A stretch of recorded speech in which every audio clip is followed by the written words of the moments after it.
people on top are doing phenomenally well, while 60% of Americans are living paycheck to paycheck. Teachers are dealing with kids who are literally homeless. The truth is that middle class, upper middle class public schools in America generally do pretty well. The Pell Grant program will continue under your administration.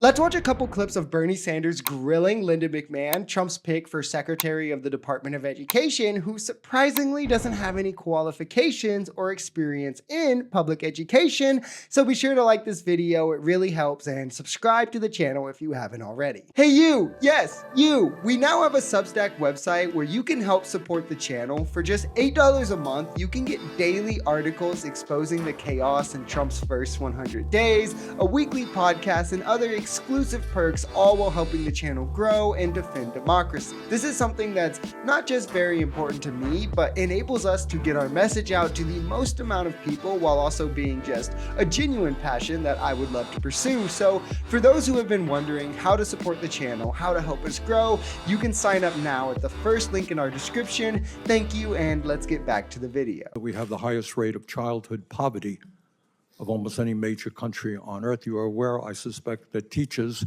are dealing with kids who are literally homeless, kids who come from dysfunctional families where there is violence.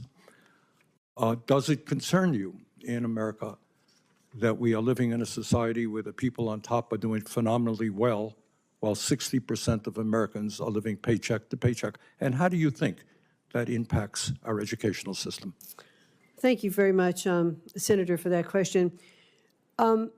First of all, let me say that I believe that teaching is one of the most noble professions that we have in our country, and we have so many good, dedicated teachers to help our students.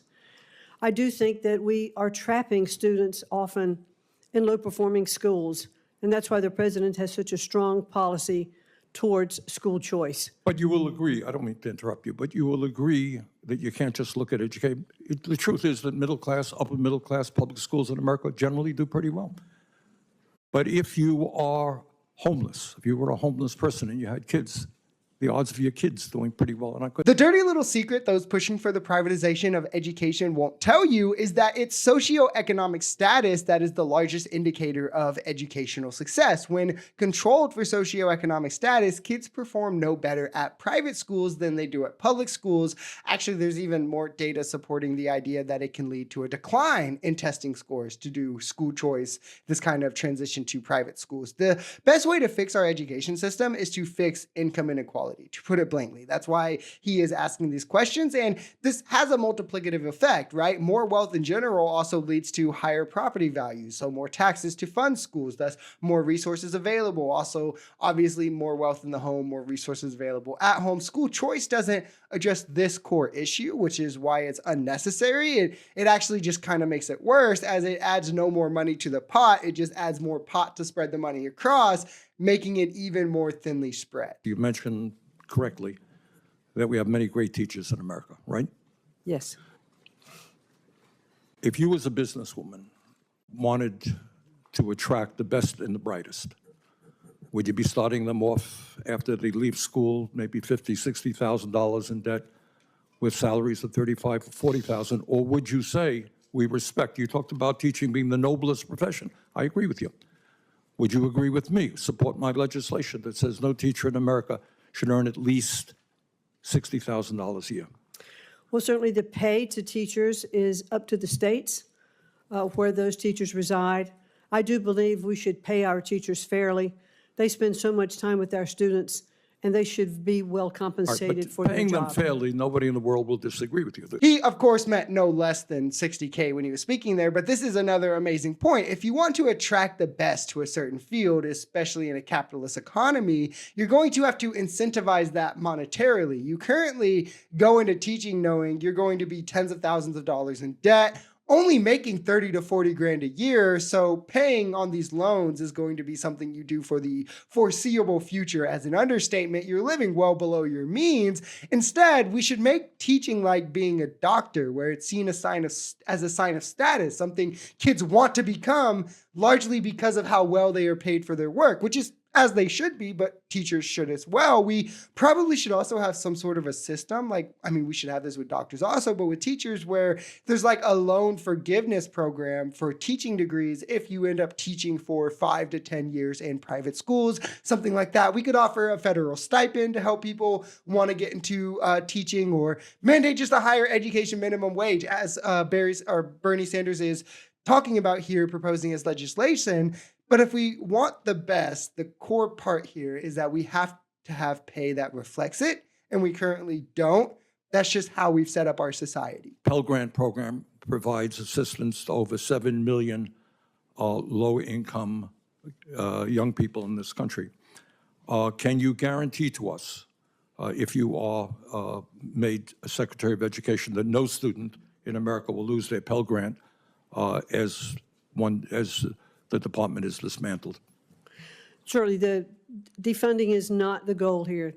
The continuation of Pell Grants, I'd actually even like to see an expansion of Pell Grants. I'd like to see short-term certificates for Pell Grants for students who aren't going on to four-year universities, who could have the opportunity to use Pell Grants for skill-based learning. All right, so what I'm hearing you say is Pell Grant program will continue under your administration. Yes. Okay. Pell Grants, like all federal grants, especially for low-income individuals, that have allowed a wider access to higher education for those who otherwise would financially be unable, are entirely funded by the Department of Education. The thing, of course, MAGA wants us to believe is beneficial to dismantle and get rid of, which states don't have. Like, they just think that states would have this imaginary money that they don't, especially not red states that already lean on blue states for so much else. But it's all also predicated off lies that they're being sold by people whose only stake is wanting to privatize education so they can make more money. They don't care about the quality or the outcomes of the system one way or the other, because one thing or some things of that they're often cite is like the failing school system with the bad grades and kids can't read, and the need for states to take this over and it'll get better, as reasons which these instantly kind of give away the game in terms of their ignorance to the matter, because curriculum is and always has been handled at the state level. The fact that we don't federally mandate a baseline curriculum or standard of quality education is why we see a lot of these issues that people pretend will be solved by only allowing less standards for schools to have to adhere to with their curriculums. The Department of Education is the thing that just, like, what it does, its main functions are to make sure that low-income students can have access to K-12 education, that special needs kids are provided quality education at schools within easily accessible distance to their home, and that low-income families can get the funding they need to get their kids in college to seek higher education. It's for grants, like federal scholarships, these kinds of things. It's rich people who don't want to fund this.